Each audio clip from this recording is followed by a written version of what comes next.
So the way Peter Obi has been trending lately is really something to talk about. So lately, people have been saying it's not as if he did anything in Anambra State while he was governor. Today, we are going to talk about the top projects. In fact, all the projects he actually did while he was governor in Anambra State. If we are not able to mention everything here, feel free to mention other of the projects he did while he was the governor in Anambra State. Before Peter Obi took over as governor, Anambra State was quite frankly in shambles. Picture this: massive debt, unpaid salaries, pensioners left in the lurch, and gratuities owed for decades. Public hospitals, non-existent.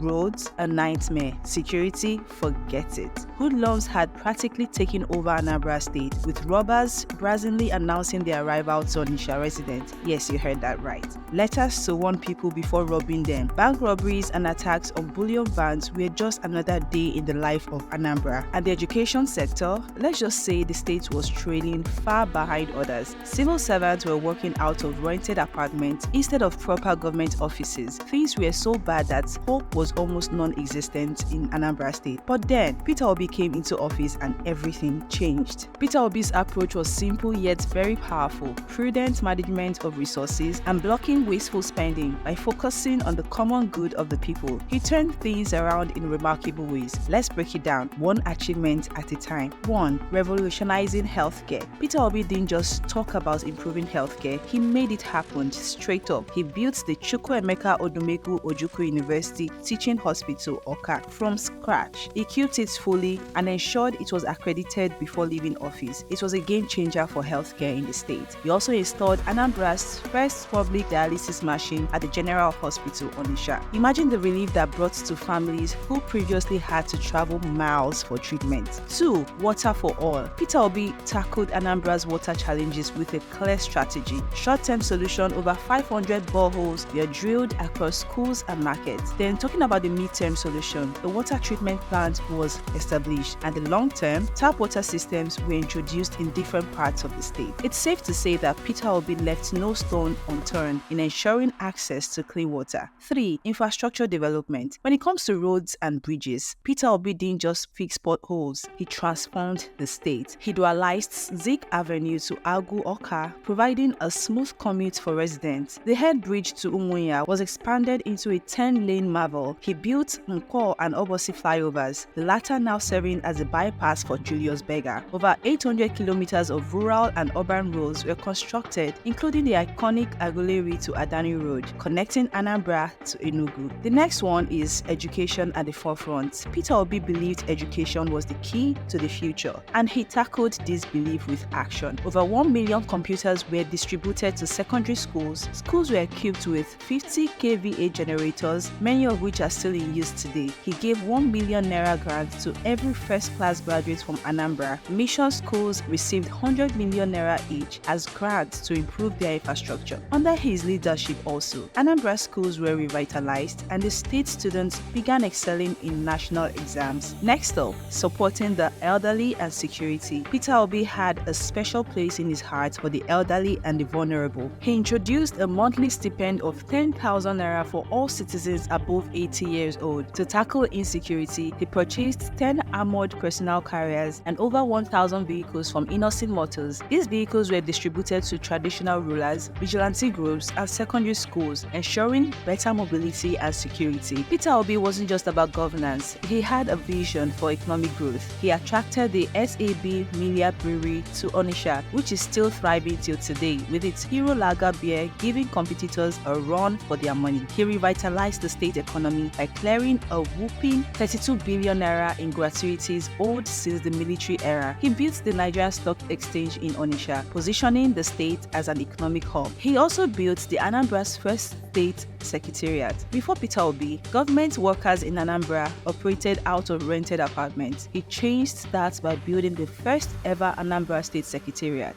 named after Jerome Udochi in Oka. This gave state workers a sense of pride and a conducive environment to work. And to the tourism and hospitality sector, Peter Obi made significant strides. He constructed the stunning Agulu Lake Hotel, which has become a landmark in the state. This project, alongside improved infrastructure, helped attract visitors and boost the local economy. Now, here's the part that really shocks people. Despite Despite all of these projects, Peter Obi left 75 billion naira in the state's coffers, where he handed over to his successor in March 2014. Think about it. How many leaders can claim to have done so much while still leaving behind such substantial savings? Peter Obi's tenure as governor of Anambra State was nothing short of transformational. He didn't just fix problems, he created solutions that would last for years to come. From healthcare and education to infrastructure and security, his achievements touched every sector of the state. What's even more impressive is how he achieved all this with a focus on prudence and accountability. He made every kobo count, proving that good governance is possible with the right mindset and leadership. So, what do you think about Peter Obi's legacy in Anambra State? Which of these projects do you think made the most impact? Drop your thoughts in the comments below, and don't forget to like, share, and subscribe to Ebonyi People TV for more updates.